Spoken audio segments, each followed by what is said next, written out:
Chapter 26, Caught in the Middle. The crew of the Exeter had nearly finished bringing up the last of the crates from the shore party, as Henry Artemis and his daughter Catherine observed the crew working busily on the deck below, from the upper deck. Deeks could be seen busily cataloging and tagging the miscellaneous artifacts and historical documents that had been brought on board from the other crates that had been included in the vaults with the gold. "Well, Dad, tell me, how do you feel now about proving Grandfather's story? You must feel some relief at least," Catherine asked. "I suppose," continued Artemis, "yes, I do feel relief, but I am even more curious now than I was before. There are so many more items and places marked on that map, and even stranger stories that Father told me over the years, that seemed far too incredible at the time to ever be true, but now that we've proved his account of the map, and this, well, I am beginning to wonder about all the rest of his incredible stories," Artemis explained, puzzling in his mind over all the stories his father had told since the time he was a child. "What stories are you talking about? Surely you don't mean the same fables that Grandpa would tell me when I was a little girl about people living in hidden cities below the earth, or magical mechanical men who will never rust or age, or perhaps the stories he told of large spaceships that men had once built to travel between the planets?" Catherine snickered, recalling those stories. They were certainly fun to listen to as a child, and they grabbed my imagination, I must confess, but to hold any credibility in them would be foolish, Father. Artemis gave her a stern look. "I've heard it said that men once walked on the moon, many long ago, in another time," he argued. "Remember, all things are possible, my dear." "Oh, Dad, you can't believe everything. Let's just be happy that you found this." Catherine pointed to the crates on the decks below. "Now you have enough gold to buy a fleet of ships, 1,000 men to crew them, and enough left over to buy your own island," Catherine proclaimed. "What more do you want?" Artemis grinned broadly as he gazed off to the northeast, satisfied with his find for the day. He knew there was enough gold to provide for he and Catherine both. "One more quest, my dear, just one more for now, I promise," Artemis continued. "Early in the morning before we head out of here, Deeks and I are taking a team and we're going in to search the presidential vault underneath the White House." He beamed, watching Catherine to gauge her expression, which was one of complete surprise. "And what do you expect to find there? Historical treasures, antiquities, or more gold perhaps?" she asked. Henry grinned broadly, as if holding back something, perhaps, or maybe even much more. Catherine gave him a look of disbelief as she began to turn around to leave. "You're like a child sometimes, Father." Henry reached out and took hold of her hand. "A short quest, my dear, then we'll leave to meet up with the fortune in the morning." It was late in the afternoon, and Rolando was growing impatient, both with his men, as well as with the progress of the matters of the day so far. He had lost 3 good men, and his leader, Gabriel Montez, was currently laying inside the Daniels house seriously wounded and near death himself, being tended to by some, as far as Rolando was concerned, half-crazed Indian woman who considered herself a doctor. Meanwhile, Rolando, who was now the acting sole representative of the company, sat with absolutely nothing to show for all his efforts. Rolando leaned back casually on the front porch of the Daniels house, with his feet propped up and fresh tea in hand, waiting patiently to see if perhaps his men could scrape up something of value from this group of settlers calling themselves the Elgin clan. As Rolando sipped his tea, which he did consider to be palatable, Juan Dominguez, who had been inside Daniel's home, monitoring the progress of the Indian doctor who was tending to Montez's wounds, walked out the door of the Daniels house holding a large red bag in his hand. "Sir, I think you should see this," suggested Dominguez, laying the red bag in Rolando's lap. "It's a very nice bag, Mr. Dominguez. Am I supposed to be impressed with this?" Rolando asked, and then continued again, after sipping his tea. "What do you expect me to do with this pretty red bag?" Dominguez struggled hard to restrain any sarcastic comment on his part. "Sir, this is a med kit that the Indian woman inside was using to tend to Mr. Montez's wounds," Dominguez replied, showing Rolando the various equipment that had been in the bag as well as the book that was included in the bag. Rolando picked up the red bag and dropped it forcefully onto the long table, rolled his eyes and grabbed the book and began looking through it. He whistled a little as he thumbed through the pages, trying to look interested as he read, yet he was making it quite evident that he was as bored as ever. Bored that was, until he finally found the page near the front of the book with the date of publication. Rolando spit out the remainder of his tea and tossed the cup over the fence, smashing it against the wood railing of the porch.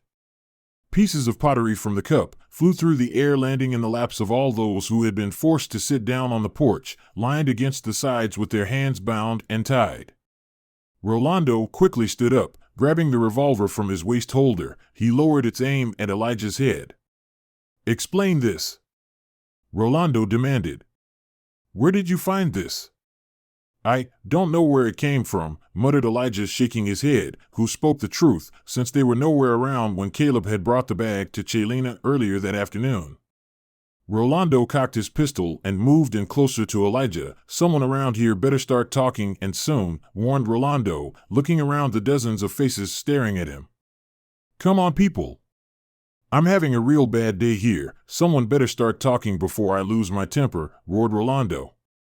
Wilkes, who had been standing watch outside the Daniels house, interrupted Rolando's tirade. "Sir, there are 3 men coming up the trail in a large wagon," he said, as Rolando motioned for Wilkes to come and keep an eye on the men under the porch. Rolando then traded places with Wilkes.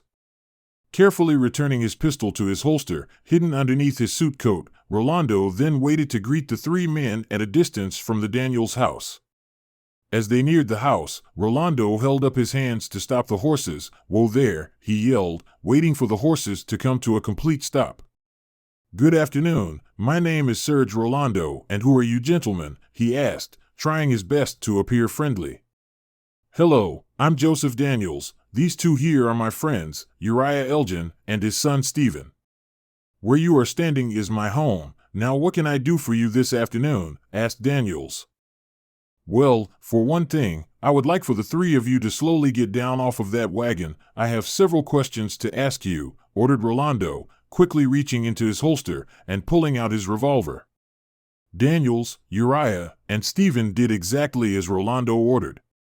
The 3 of them climbed down off the wagon as Rolando motioned for them to walk over to the house, where several of his men, who had been hidden behind the wall, came out of the shadows with their rifles pointed at them. "You'll have to excuse my manners today. I am on a very tight schedule," bellowed Rolando. "We have had a rather busy day, and it seems that it's not over yet," he continued, motioning for them to take a seat at the long table. Rolando then pointed at the red medical bag that was still sitting on the table. "All right, everyone, I am a patient man, but my patience today has just about ran out. I want someone here to tell me where this came from, and I want to know right now," barked Rolando. There was an awkward silence. As Stephen saw the bag on the table, he immediately recognized it as one of the medkit bags he and Caleb had found in the cave. "Caleb, I told you not to bring that here," thought Stephen as he started to raise his hand, but not before Mary Daniels and Chelina came out the front door of the house, along with Gabriel Montez, who was now wearing a large bandage wrapped around his chest and shoulders, being escorted by 2 of Rolando's men. "Here you go, Mr. Rolando. We've patched your friend here up as best we could, but he's lost a lot of blood. He is going to need rest and time to recover," explained Chelina. "First of all, Miss Chelina, he is not my friend, he's my boss," explained Rolando, as he pointed over to the red medkit on the table, and obviously growing more frustrated. "More importantly, I want to know where you came up with this brand new medical kit that is nearly 100 years old." "We found it buried in a cave," piped Stephen, as everyone turned their heads toward him. "Well, it's good to know that at least someone around here knows what is going on," continued Rolando. "Someone who is smart and knows how to make me happy," growled Rolando, waving his gun around in the air at all the others. "What exactly is it that you are looking for, Mr. Rolando?" asked Elijah, who was sitting down behind Rolando and struggling to stand up with his hands still tied up behind his back. Rolando spun around quickly to face Elijah. "Well, Mr. Elgin, what I am looking for are things of value, like jewelry, silver, or gold. We are also taking food stores to add to our own, as we have many men to feed, you know," Rolando explained. "And we are also looking for any." Before Rolando could get another word out, Wilkes interrupted him again with another announcement. "Sir, you better take a look over here at these crates on this wagon, urged Wilkes, who had just opened one of them up and was holding a rifle case in his hand. It just like brand new, sir, he smiled. Rolando, who was seconds away from unleashing a torrent of abusive language unmatched in all of Virginia, quickly changed his mood, turning around to face Elijah once again. Yes, thank you. Rolando smiled broadly. Guns, yes, we are looking for guns, of course, boasted Rolando, spinning quickly back around to face Mr. Wilkes. Mr. Wilkes, take those crates and load them all onto our wagons, he snarled. Yes, sir, replied Wilkes, leading several of his men over to unload the wagons. Well, thought Rolando, maybe this will turn out to be a good day after all. Caleb, Nico, and James Rickton were well on the trail once again and nearly halfway to the camp as the radio began to make noise again. Caleb, this is Peter. Are you there? Asked Peter. James pulled back on the reins to stop the horses as Caleb unclipped his radio. This is Caleb. What's going on, Peter? I thought you should know. These scavengers have been going around to the other houses in the camp and taking things. They've been loading stuff up in their wagons. They took the crates off your brother's wagon and are loading them up on their own wagon, Peter continued. Caleb, it's not looking really good here right now. I wouldn't come back to camp right now, if I were you. James reached over and grabbed the radio from Caleb. Peter, we need to know, how many men are there in this scavenger group? I've counted about 12 of them. One man seems to be the one in charge. He's well dressed and is kind of chubby. He's been waving his pistol around at all the others and yelling a lot, explained Peter. Peter, where's everyone else who was at the Daniels house? The scavengers have them tied up, and they are all sitting on the front porch of the Daniels house, exclaimed Peter.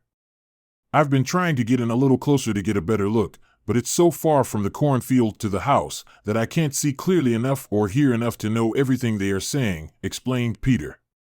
Peter, don't get too close to the house. Stay right where you are. Do you understand? Insisted Rickton.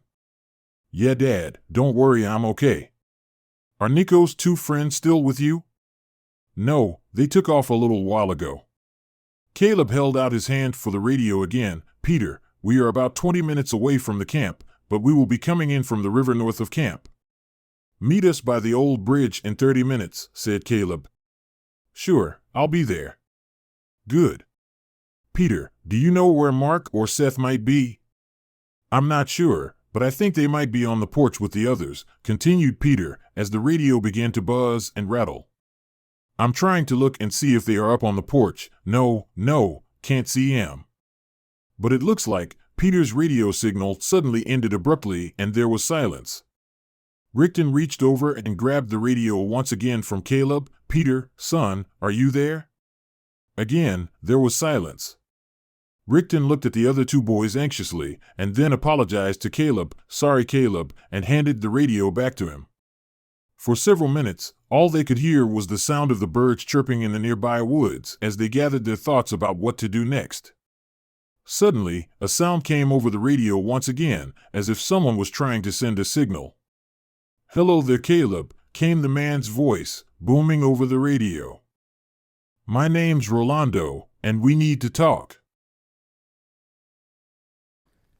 You have been listening to Caleb Elgin, The Rise of the Clans by David E. Farmer. Also available on Amazon Kindle. More chapters coming soon. Thank you for listening. Have a great day. Bye-bye.